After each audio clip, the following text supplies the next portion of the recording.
नमस्कार और the deep dive में आपका स्वागत है।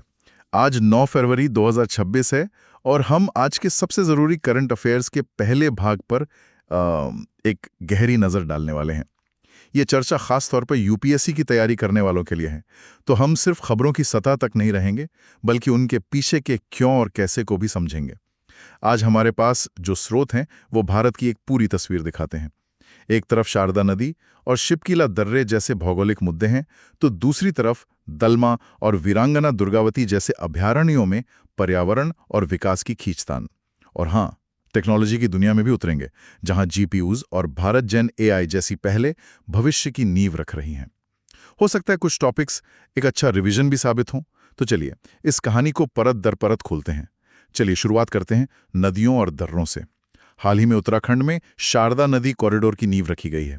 ये सिर्फ एक नदी या एक प्रोजेक्ट नहीं है ना? बिल्कुल नहीं। शारदा, जिसे नेपाल में महाकाली कहते हैं, वो सिर्फ एक नदी नहीं, बल्कि एक जिंदा सीमा है। जिंदा सीमा। हाँ, मतलब ये भारत और नेपाल के बीच बहती है। ये नंदा देवी मैसिव से निकलती है, उत्तराखंड और नेपाल के बीच सीमा बनाती है और फिर उत्तर प्रदेश में घाघरा नदी में मिल जाती है। अच्छा।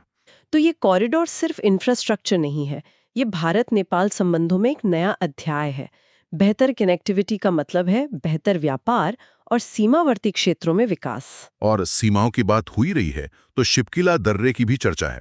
सरकार इसे कैलाश मानसरोवर यात्रा के लिए एक अतिरिक्त रास्ते के तौर पर देख रही है। जी, लेकिन हमारे पास लिपू लेक और नाथुला जैसे रास्ते तो पहले से हैं। तो इस तीसरे रास्ते की जरूरत क्यों? कोई खास वजह? ये बहुत अच्छा सवाल है। देखिए, हिमालय जैसे मुश्किल इलाके में सिर्फ एक या दो रास्तों पर निर्भर रहना हमेशा एक जोखिम होता है। मौसम या भू राजनीतिक तनाव की वजह से? किला, जो हिमाचल प्रदेश के किन्नौर में है, एक तीसरा मजबूत विकल्प देता है। ये प्राचीन सिल्क रोड का हिस्सा रहा है और सतलुज नदी भी यहीं से भारत में आती है। ओहो। तो रणनीतिक तौर पर एक और ऑपरेशनल रूट होने का मतलब है ज्यादा फ्लेक्सिबिलिटी और सुरक्षा। ठीक है। अब पहाड़ों से उतरकर हिंद महासागर की ओर चलते हैं। भारत और सेशेल्स के बीच समुद्री व्यापार और ब्लू इकोनॉमी पर सहयोग बढ़ाने की बात हुई है। ये छोटा सा द्वीपीय देश भारत के लिए इतना महत्वपूर्ण क्यों है? सेशल्स का आकार छोटा हो सकता है, लेकिन हिंद महासागर में उसकी लोकेशन वो उसे भारत के लिए बेहद महत्वपूर्ण बना देती है। लोकेशन की वजह से? हाँ, ये मेडागास्कर के उत्तर पूर्व में 115 द्वीपों का समूह है।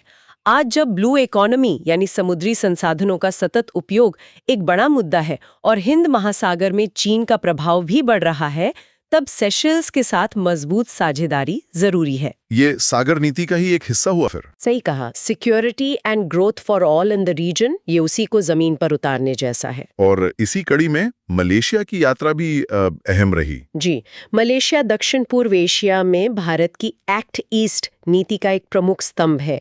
दक्षिण चीन सागर इसे दो हिस्सों में बांटता है। हाँ, प्राकृतिक संसाधनों से भी काफी समृद्ध है। हाँ, तेल, गैस, खनिज। भारत के लिए मलेशिया के साथ अच्छे संबंध सिर्फ व्यापार तक सीमित नहीं हैं, बल्कि आसियान देशों के साथ जुड़ने के लिए भी जरूरी हैं। और पड़ोसियों की मदद की बात करें तो भारत ने श्रीलंका को चक्रवात के बाद पुनर्निर्माण के लिए बेली ब्रिज भेजे हैं।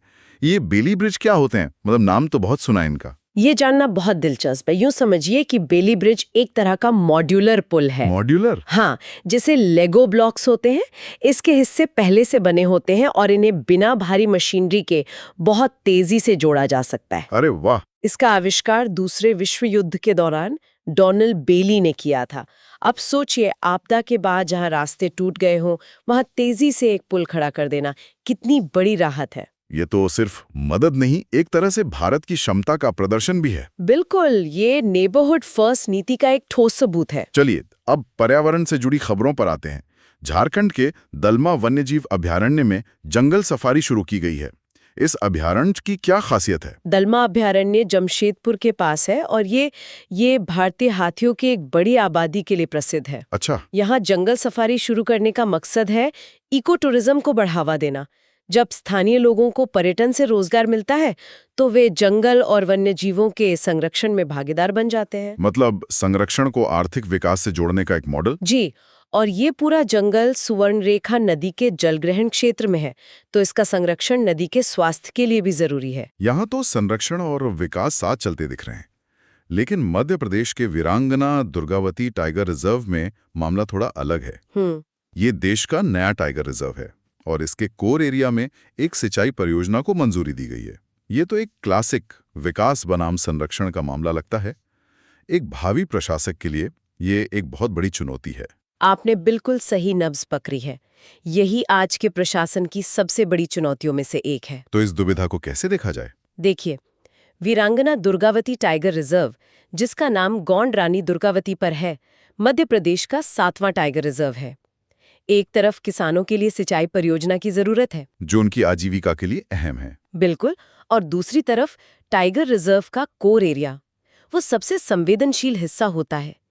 यहाँ बाघों के अलावा व्हाइट रम्ड और भारतीय गिद्ध भी हैं, जो गंभीर रूप से संकटग्रस्त हैं। तो संतुलन कैसे साधा जाए? इस तरह के फैसलों में बहुत ही नाजुक संतुलन साधना पड़ता है। ये देखना होता है कि विकास के प्रोजेक्ट का पर्यावरण पर कम से कम नकारात्मक असर हो और उसकी भरपाई के लिए क्या कदम उठाए जा सकते हैं। एक अच्छी खबर भी है। यूरेशियन ऊदबिलाव, जिसे जम्मू कश्मीर से विलुप्त मान लिया गया था, वो हाल ही में फिर से देखा गया है। हाँ, ये बहुत ही उत्साहजनक खबर है। इसका वापस दिखना उस इलाके के इकोसिस्टम के बारे में क्या बताता है? ऊदबिलाव या ऑटर साफ पानी का संकेतक माना जाता है। अगर ये किसी नदी में दिख रहा है तो इसका मतलब है कि वहाँ का पानी अपेक्षाकृत साफ है और उसमें मछलियों की आबादी भी अच्छी है। मतलब इकोसिस्टम की सेहत सुधर रही है। शायद ये एक अच्छा संकेत है। इसका संरक्षण स्टेटस भी जानना जरूरी है। IUCN इसे संकट के निकट यानी नियर थ्रेटेंड मानता है। तो एक तरफ हम खोए हुए जानवरों को फिर से देख रहे हैं, वहीं दूसरी तरफ वैज्ञानिक लगातार नई प्रजातियों की खोज भी कर रहे हैं। असम में नई चींटी, महाराष्ट्र में नई मकड़ी। ये क्या दिखाता है? ये दिखाता है कि हमारा बायोडायवर्सिटी का नक्शा अभी भी अधूरा है। असम में मिली पॉलीरैकिस गर्भांगियासिस चींटी या महाराष्ट्र में मिली टाइटेनिडियोप्स कोल्हापुरेंसिस ट्रैपडोर मकड़ी। हाँ, ये जमीन में छिपकर बिल बनाती है और शिकार पर घात लगाकर हमला करती है। लेकिन इसमें एक चेतावनी भी है। वो क्या है? ये मकड़ी अपने आवास के विनाश के कारण स्थानीय विलुप्ति के कगार पर है। मतलब हम प्रजातियों को खोजने से पहले ही खो सकते हैं। ये तो चिंता की बात है। और पश्चिम बंगाल में मिले समुद्री कृमि, वो तो तटीय स्वास्थ्य के बायो इंडिकेटर हैं। मतलब समुद्र तट कितना स्वस्थ है, ये इन छोटे जीवों से पता चल सकता है। अविश्वसनीय। और इसी कड़ी में सरीसृपों की दुनिया से भी एक रिकॉर्ड तोड़ने वाली खबर है, जालीदार अजगर के बारे में। हाँ, इंडोनेशिया में पाया गया एक जालीदार अजगर दुनिया का सबसे लंबा सांप बन गया। लंबा? हाँ, सबसे लंबा। ओके। पर सबसे वजनी नहीं। वो रिकॉर्ड ग्रीन एनाकोंडा के पास है। अच्छा। ये विषहीन होता है और अपने शिकार को जकड़ कर मारता है। IUCN की लिस्ट में ये कम चिंताजनक श्रेणी में है, जो एक अच्छी बात है। और एक और जीव, पेरेग्राइन बाज। पेरेग्राइन बाज अपनी रफ्तार के लिए मशहूर है। ये दुनिया का सबसे तेज पक्षी है। तो इन सब खबरों से एक बात तो साफ है कि प्रकृति को समझने और सहेजने के लिए टेक्नोलॉजी एक बहुत बड़ा हथियार बन गई है। बिल्कुल। और टेक्नोलॉजी की दुनिया में इस वक्त सबसे ज्यादा चर्चा ग्राफिक्स प्रोसेसिंग यूनिट्स यानी GPU की है। जब मैं GPU सुनता हूं तो मेरे दिमाग में वीडियो गेम्स आते हैं, लेकिन ये मामला उससे कहीं बढ़कर है ना? बिल्कुल। GPU को समझने का एक आसान तरीका है। सोचिए कि CPU यानी कंप्यूटर का मेन ब्रेन एक बहुत काबिल प्रोफेसर है जो एक एक करके मुश्किल सवाल हल कर सकता है। ठीक है। वहीं GPU 1000 स्टूडेंट्स की क्लास की तरह है जो एक आसान सवाल को मिलकर पलक झपकते ही हल कर देंगे। अच्छा, मतलब समानांतर प्रसंस्करण या पैरेलल प्रोसेसिंग। सही पकड़ा। आर्टिफिशियल इंटेलिजेंस, मशीन लर्निंग, इन सब में आपको एक साथ ऐसे लाखों छोटे छोटे काम करने होते हैं और यहीं पर GPU की असली ताकत काम आती है। AI की बात हुई है तो भारत GenAI पहल के बारे में बताइए। ये सुनने में तो बहुत महत्वाकांक्षी लगता है। क्या ये गूगल या OpenAI से मुकाबला कर पाएगा? देखिए, इसका मकसद शायद सीधे तौर पर टक्कर देना नहीं है। इसका असली लक्ष्य है भारत के लिए, भारतीयों के लिए AI बनाना। मतलब? एक ऐसा AI जो हमारी 22 अनुसूचित भाषाओं और सांस्कृतिक संदर्भों को समझ सके। दुनिया का कोई भी बड़ा मॉडल ये काम उतनी सटीकता से नहीं कर सकता। तो ये मुकाबले से ज्यादा डिजिटल संप्रभुता की बात है। और इस AI को काम करने के लिए डेटा चाहिए होगा। यहीं पर मॉडल कॉन्टेक्स्ट प्रोटोकॉल जैसी चीजें आती हैं, सही कहा? हाँ, पर इसका कॉन्सेप्ट बहुत सरल है। इसे आप एक यूनिवर्सल अडेप्टर की तरह समझ सकते हैं। Universal adapter. जी, ये एक ऐसा खुला मानक है जो किसी भी एआई टूल को सीधे सरकारी डेटा सेट से जुड़ने की इजाजत देता है। ये डेटा को साइलोज से निकालकर इनोवेशन के लिए खोलने जैसा है। टेक्नोलॉजी में ये आत्मनिर्भरता रक्षा क्षेत्र में भी दिख रही है। आईएनएस अर्नाला, इस जहाज के बारे में खास क्या है? आईएनएस अर्नाला भारतीय नौसेना के लिए एक बड़ा मील का पत्थर है। ये भारत का पहला स्वदेशी रूप से डिजाइन और निर्मित पनडुब्बी रोधी युद्धपोत है। ASW/SWC यानी anti submarine warfare shallow watercraft. बिल्कुल। इसका मुख्य काम तटीय इलाकों में दुश्मन की पनडुब्बियों का पता लगाना और उन्हें बेअसर करना है। ये मेक इन इंडिया का एक शानदार उदाहरण है। और इसी तरह अग्नि 3 मिसाइल का सफल परीक्षण भी हमारी आत्मनिर्भरता को दिखाता है। जी, अग्नि 3 एक इंटरमीडिएट रेंज बैलिस्टिक मिसाइल है जिसकी मारक क्षमता 3000 किलोमीटर से ज्यादा है। इसका सफल परीक्षण हमारी विश्वसनीय न्यूनतम प्रतिरोधक क्षमता की नीति को और पुख्ता करता है। लो, एक तरफ हम भविष्य की टेक्नोलॉजी बना रहे हैं, वहीं दूसरी तरफ अपनी ऐतिहासिक धरोहरों को भी सहेज रहे हैं। आंध्र प्रदेश के कोंडाविडु किले के विकास की योजना है। इस किले की क्या कहानी है? कोंडाविडु किला आंध्र प्रदेश के गुंटूर में है और ये इतिहास की कई परतों को अपने में समेटे हुए है। इसे तेलुगु चोलों ने बनवाया, काकतीयों ने मजबूत किया और 1323 में ये रेड्डी साम्राज्य की राजधानी बना। इस पर तो कई साम्राज्यों का कब्जा रहा होगा।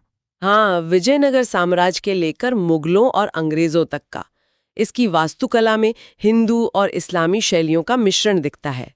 इसका विकास सिर्फ एक इमारत को बचाना नहीं, बल्कि इतिहास के जरिए पर्यटन को बढ़ावा देना भी है। और अंत में एक ऐसी खबर जो इन सभी प्रयासों को सफल बनाने वाले इंसानों को सम्मान देती है। भारतीय शिक्षिका रूबल नागी को ग्लोबल टीचर प्राइज 2026 मिला है। ये बहुत बड़ा सम्मान है। ग्लोबल टीचर प्राइज को अक्सर शिक्षकों का नोबेल पुरस्कार भी कहा जाता है। अरे वाह! ये सिर्फ एक व्यक्ति की उपलब्धि नहीं है, बल्कि ये भारत के उन लाखों शिक्षकों के अथक प्रयासों को वैश्विक मान्यता देता है जो चुपचाप देश का भविष्य गढ़ रहे हैं। तो आज हमने भारत की एक बहुत ही दिलचस्प तस्वीर देखी। एक तरफ शारदा कॉरिडोर और शिक्की ला हैं जो हमारी सीमाओं को मजबूत कर रहे हैं, तो दूसरी तरफ भारत जिन एआई जो हमारी डिजिटल सीमाओं का विस्तार कर रहा है। हाँ, और हमने विकास और पर्यावरण के बीच के उस नाजुक संतुलन को भी समझा। बिल्कुल। आज की चर्चा ये दिखाती है कि भारत के भौगोलिक, पर्यावरणीय और तकनीकी मोर्चे लगातार विकसित हो रहे हैं। एक भावी प्रशासक के लिए इन सभी डोमेन की समझ रखना कितना जरूरी है। आपको एक ही समय में एक पहाड़ी दर्रे के रणनीतिक महत्व, एक टाइगर रिजर्व की पारिस्थितिक संवेदनशीलता और एक एआई मॉडल की क्रांतिकारी क्षमता, इन सबको समझना होगा।